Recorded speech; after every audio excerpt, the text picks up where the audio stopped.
Number two, Mike. This is June 15th of 2010. Now, I quoted him yesterday on this, but here is Obama actually saying it. This is after the BP oil spill in the Gulf of Mexico. It's Obama in the Oval Orifice. For decades, we have known the days of cheap and easily accessible oil were numbered. All right. Now, that's 5 years ago, 4.5 years ago, and Obama's admitting, hey, been there, done that, folks. If you like cheap gasoline, sorry, not happening. We have known for decades the days of cheap and easily accessible oil were numbered. So that was it.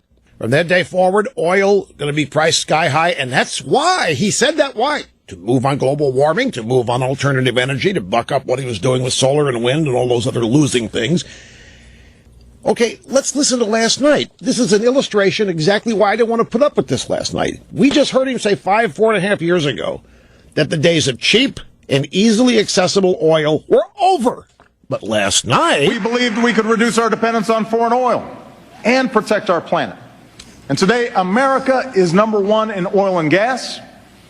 Thanks to lower gas prices and higher fuel standards, the typical family this year should save about $750 at the pump.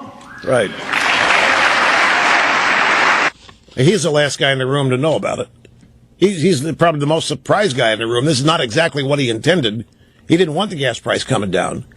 He didn't want easily affordable fossil fuel energy because that would stand in the way of whatever he wanted to do with climate change and a carbon tax and moving on to solar and wind. So for decades, we've known the days of cheap and easily accessible oil were numbered. 4.5 years ago, last night, we believed we could reduce our dependence on foreign oil and protect our... No, you didn't. You stood in the way of that. You stood in the way of decreasing our independence on foreign sources with the Keystone Pipeline and all that. Today, America's number one in oil and gas. Not because of anything you've done. It's called fracking, which you and your buddies on the left steadfastly oppose. But presidents get to do this. I understand that. I just didn't want to watch it. I just didn't want to sit through an hour and a half of having my intelligence insulted and all this obfuscation and all this phony credit taking and so forth. I did hear about this. Grab soundbite number one. I did hear about this, and I think this is quite instructive, too. That's how we start rebuilding trust. That's how we move this country forward. That's what the American people want. And that's what they deserve. I have no more campaigns to run. My only agenda... I know, because I won both of them. I know what happened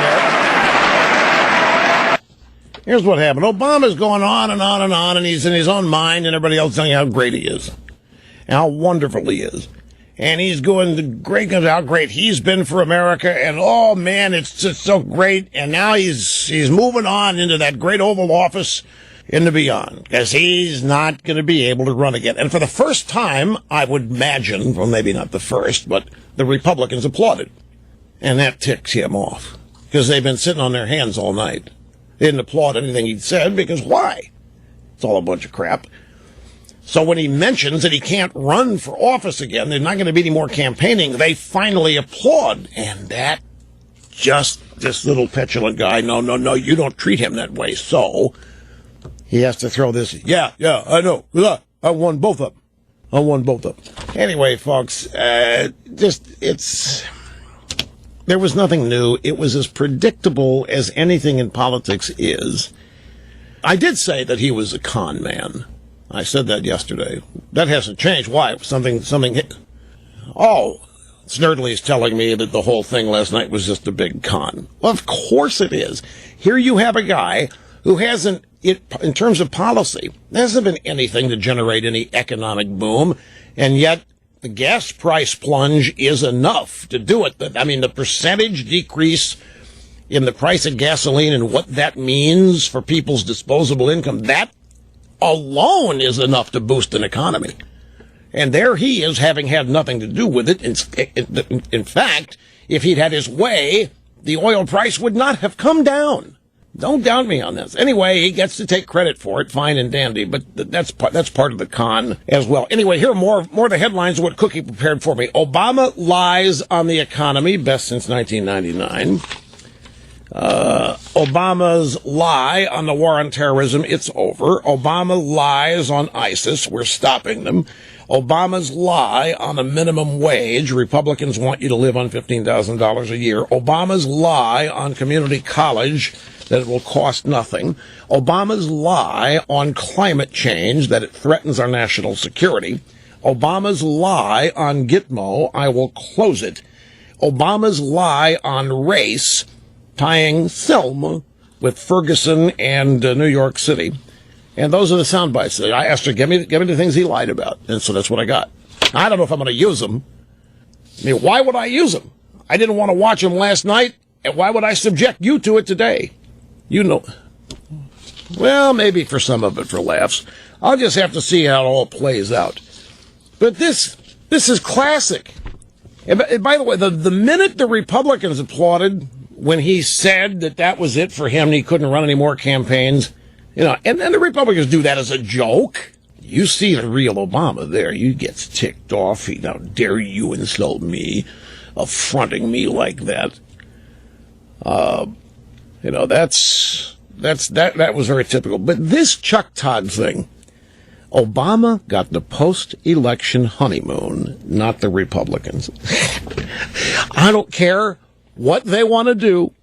I don't care how they want to write about it. I don't care how F. Chuck wants to talk about it on television. Nothing is going to change the simple reality that the Democrats got their clocks cleaned in the November elections. And if they want to lie to themselves and tell them that they're in this great honeymoon period and that somehow this sets up Hillary or Elizabeth Warren, let them lie to themselves. But that is a theme, the media running around. My God, look at the Democrats lost, but look at Obama. He's the big winner. Why, you would think that... No, you wouldn't think, because it didn't happen. Obama was rejected as profoundly as a president can be at the polls, other than losing his own election. And they can write, say, broadcast whatever they want, try to change people's opinions about that, but they can't change the reality of it.